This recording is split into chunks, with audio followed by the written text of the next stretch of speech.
มื้อนี้ก็ถือว่าเป็นมื้อที่10เนาะในการเก็งกำไรของเราเนาะเดี๋ยวมาติดตามเบิ่งนำกันเนาะตอนนี้เราเหลือกำไรอยู่ที่อ่า537เนาะตั้งแต่ว่าเรามีกำไรแต่ว่าเรามาติดลบเนาะเรามาติดลบแล้วก็มื้อวานนี้ก็บ่ได้เทรดเนาะก็เลยว่าเอาก้าวเข้าสู่มื้อนี้เลยเนาะเดี๋ยวเรามาติดตามเบิ่งนำกันเนาะทุกคนเนาะการเทรดเป็นอิหยังที่ค่อนข้างว่ามีความเสี่ยงเนาะ เดี๋ยวเราจะเริ่มเลยเนาะเริ่มเข้าออร์เดอร์ไปเลยเนาะซึ่ง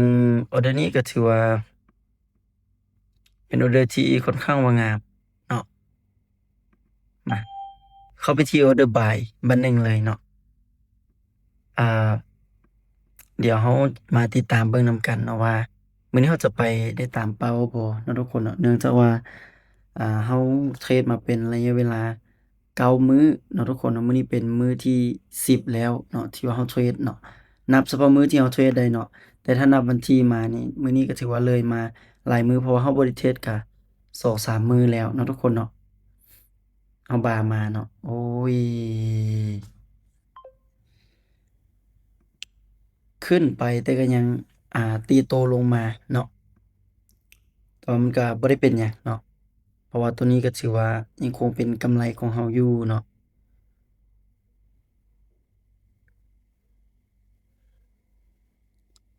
เดี๋ยวเรามาติดตามเบิ่งออร์เดอร์ถัดไปเนาะติดตามเบิ่งว่ามันจะเข้าไปในออร์เดอร์ใดเนาะมาโอ้โฮแฮ่งซื้อหลายแท้เนาะที่จริงถ้าอยู่ในจุดๆนี้นี่ถือว่าโอเคเลยเนาะแต่มันขึ้นค่อนข้างว่าสูงเนาะ โอเค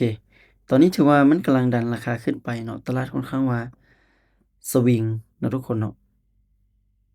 อืมเมื่อก่อนนี้เราติดลบไป100 USDT เนาะ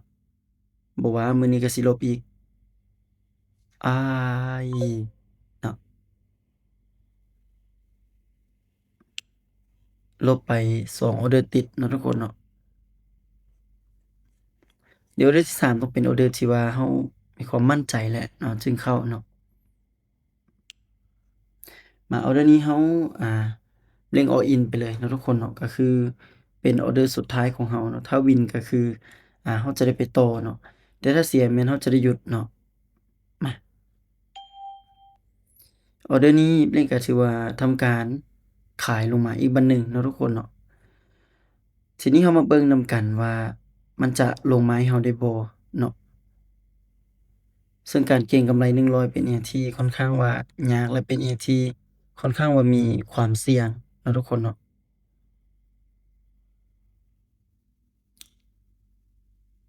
หวังว่ามันจะนิ่งอ้ายพลาด3ออร์เดอร์ติดเนาะทุกคนเนาะลงมาบางอย่างยังขึ้นไปเนาะวันนี้ก็ถือว่าเราพลาดอีกเนาะทุกคนเนาะเป็นอีกมื้อที่เราพลาดและตอนนี้เราก็เหลือกำไรอยู่ที่437.19 USDT เนาะถือว่าพลาดมา3ออร์เดอร์ติดเลยเนาะทุกคนเนาะมื้อนี้เนาะก็ถือว่าเป็นอิหยังที่อ่า เอิ้นว่ามันควรจะวินเนาะแต่ว่ามันก็สวิงเนาะทุกคนเนาะอันนี้แหละเป็นถ้าว่าในเรื่องของการเทรดเนาะทุกคนเนาะ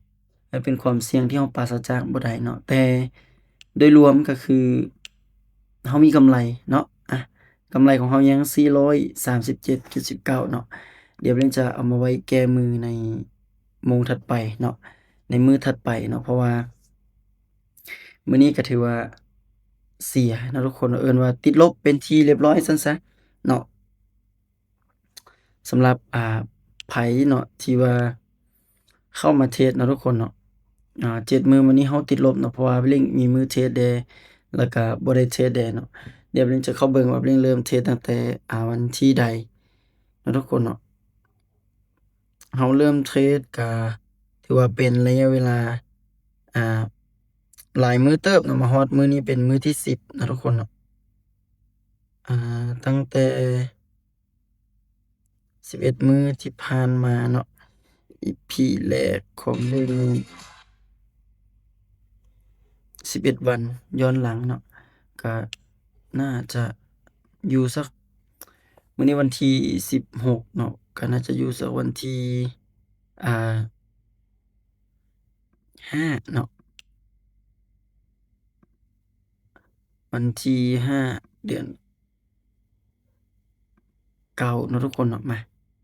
เนาะหรือว่าบ่แม่นวันที่4อะเนาะวันที่4เดือน9ที่เราเริ่มเทรดมาจนฮอดปัจจุบันนี้เราเหลือกำไรอยู่ที่อ่า 437.19เก้าเนาะก็ถือว่าเป็นอิหยังที่โอเคอยู่สำหรับเราเนาะในเดือนนี้เนาะทุกคนเนาะในระยะเวลา10มื้อเนาะในการที่เราเข้าเทรดเนาะซึ่งเราจะเห็นได้เลยว่ามื้ออ่าวันที่14เนาะทุกคนเนาะเลขได้ติดลบไปก็คือ3ออร์เดอร์เนาะ15แม่นจะบ่ได้เทรดเนาะแล้วก็มาเทรดวันที่16นี้เนาะก็ถือว่าออร์เดอร์แรกเสียออร์เดอร์ที่2เสียเนาะออร์เดอร์ที่3วินเสียเนาะก็เลยว่าเฮ็ดให้เราติดลบไปสำหรับมื้อนี้เนาะก็สิประมาณนี้เนาะทุกคนเนาะก็อยากจะให้หลายๆคนเนาะที่เบิ่งคลิปนี้อยู่ให้ทุกคนได้เข้าใจแล้วก็ได้รับรู้นำกันเนาะว่าการเทรดเนาะทุกคนเนาะการเก็งกำไรหรือการลงทุนนี่เป็นอิหยังที่ค่อนข้างว่ามีความเสี่ยงเนาะ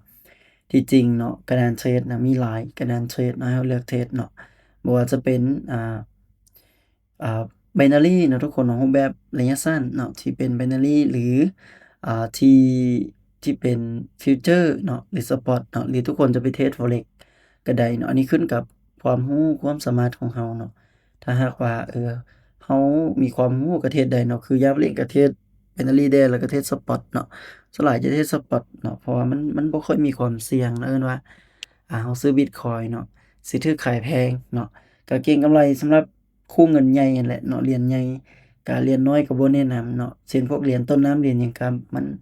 ค่อนข้างว่าจะเจอสแกมหลายเนาะถ้าเราไปเจอเหรียญที่ว่าroad map มันดีมันก็โอเคเนาะแต่ถ้าไปเจอเหรียญที่ว่ามันสร้างขึ้นมาเพื่อที่สแกมเนาะเราซื้อได้แต่ขายบ่ได้หั้นนะถูกลักพูลักหยังตลอดเนาะมันก็อาจจะเฮ็ดให้เราขาดทุนหรืออาจจะเฮ็ดให้เราแบบอ่าสูญเสียเงินของเราไปเนาะ คือทุกอย่างก็มีข้อดีแล้วก็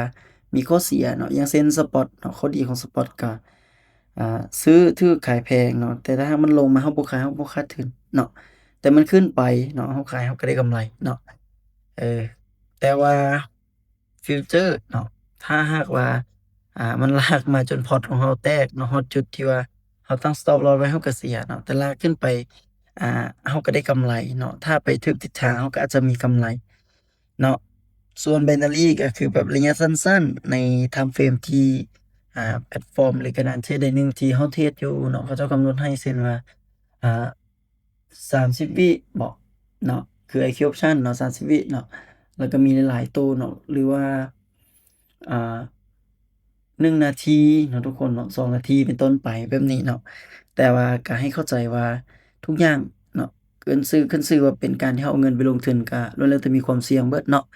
สำหรับคลิปนี้ก็ถือว่าเป็นบทเรียนให้กับคนที่เบิ่งคลิปนี้อยู่เนาะให้ทุกคนทำความเข้าใจว่าถ้าทุกคนมีต้นทุน100เนาะสิ่งที่ทุกคนควรเฮ็ดคือการบริหารเงินที่ดีกว่านี้เนาะสำหรับคลิปนี้ก็ถือว่าประมาณนี้ทุกคนเนาะย้ำว่าการลงทุนมีความเสี่ยงเด้อ